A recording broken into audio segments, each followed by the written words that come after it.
Thank you so much. First of all, how amazing are you? How great of a theme is that? How amazing are you? It's a great way to kick off the morning, and I think sometimes we don't give ourselves enough credit for being amazing. So, congratulations on being amazing.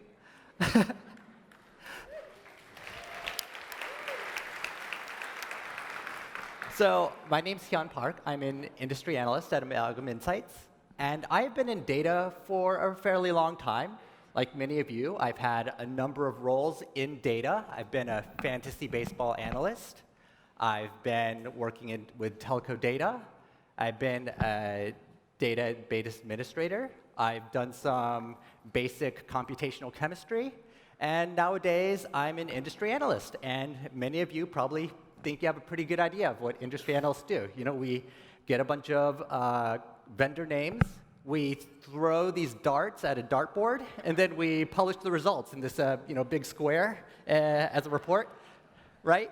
But beyond that, we spend a lot of time looking at technology and figuring out what are the trends, what are the best things for end users to be using, what should vendors be doing to improve their product. And when I took a look at Looker for the first time, 5 years ago, it was not at a Looker Join. I met Keenan Rice at a random booth at a random show, and immediately was interested in the product. And the reason why, so let me back up. Actually, when I was starting my career in analytics, there's this book that came out in 2003, very obscure book called Moneyball. You may be aware of it. Even those of you who hate sports are aware of this, because in analytics, we were all forced to hear about Moneyball and how you're going to Moneyball your company. And from about 2003 to 2012, 2013 or so.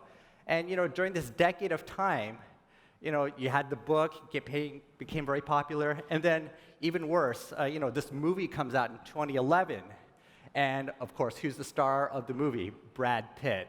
So now, even worse, you've got these executives saying, how do I make my company more analytic? How do I become more like Brad Pitt? And I'm like, come on, I'm the data and analytics guy. I can't make you Brad Pitt. First of all, if I can make anybody Brad Pitt, I'm probably starting here, not with you.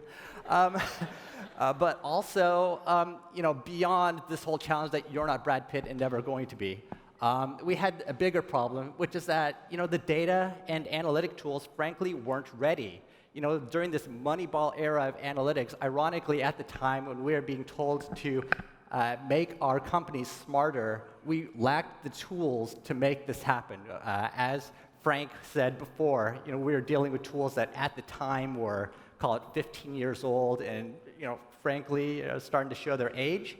And we were starting to see these niche analytics tools show up that were really more focused on doing one or two things. So when we think about analytics at Amalgam Insights, we use an acronym that we call CRUISE. Every firm has their own tool, terms, but basically CRUISE. The C stands for context, R stands for real time, U stands for ubiquity, thinking about that social and mobile understanding. The I is going to be around intelligence. The I is around self-service.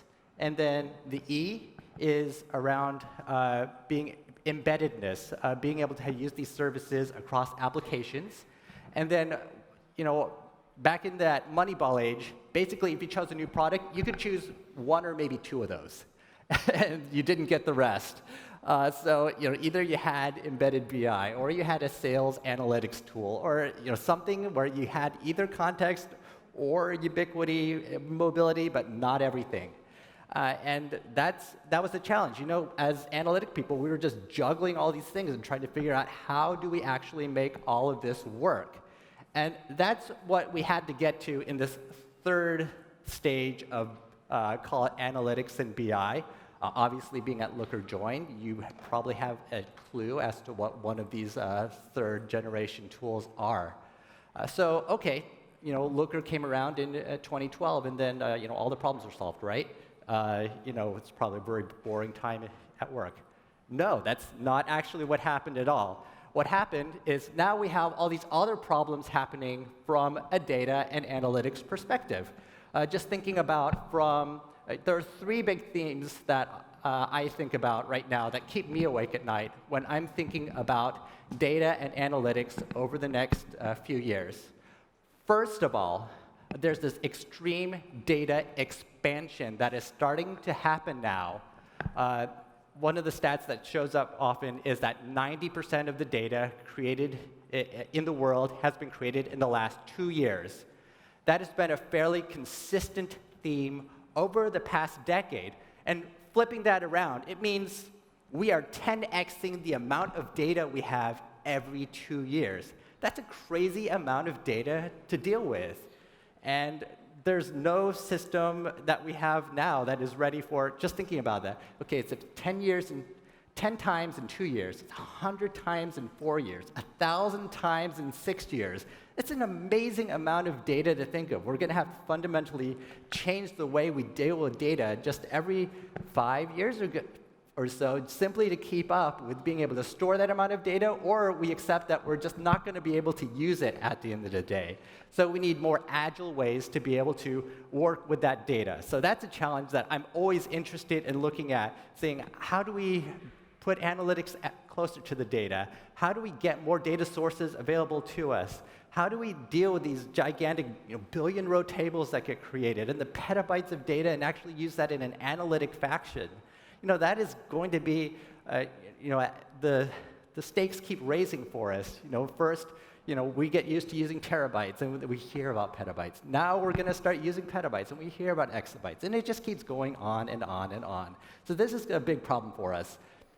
Second problem that keeps me awake is thinking about simply how analytics are simply being able to talk about analytics very at the breadth and scale that are necessary. We have a lot of different types of analytics that are coming into play. Not just standard traditional analytics, but also thinking about graph analytics, thinking about AI, thinking about how we are moving as a society towards more algorithmic calculations, and how we are bringing that back to the data analysts. Because frankly, data analysts are going to be who are doing the work at the end of the day. I kind of see this whole data science trend as call it interesting, but ultimately going to be trivial in the long run, because our focus is going to need to be getting a lot of these data science unicorn tasks and bringing them back into the mainstream. That's how real work gets done, not by hoping that 1% of 1% of technical talent somehow solves everybody's problems, but bringing it to a realistic organizational perspective where your current analytics and data environment are able to help. Finally, a third trend that I think about a lot is there's an app for that. In this case, as Frank mentioned, over 1,000 apps, SaaS apps within the average enterprise. The way that breaks down is that typically in an organization, even at a small organization, there's typically about 1 app per employee, and that scales up to about 250 employees or so. And then after that, you have about half an app added to your company for each employee. This is very hand-wavy, but basically, if you're a couple thousand employees, you're going to have 1,000+ apps, and then it starts rounding off after that, because there's only so many apps that can get into your enterprise. But frankly, if you're even, say, a 200 or 300 employee company, you probably have a couple hundred apps that are on your network in some way being used by 1 or more employees. They might not be formally supported. They might not actually be expensed into your organization, but they may be used to do work. And at the end of the day, that has to be part of your data environment if you want a full picture of what is actually happening. So that rapid integration starts becoming an increasing problem, especially when you're not sure which apps are being used. That's kind of crazy. So, these are some things that keep me up at night, because these are problems that we still face, and that we're going to have to deal with as we become more agile and have to deal with more data at the end of the day. So given that, I'd love to bring a couple of my data heroes up on the stage to talk a little bit more about how these themes are affecting us as a data community and how Looker is going to be involved. So I'd love to bring back on stage Frank Bien, as well as CTO and Chairman Lloyd Tabb.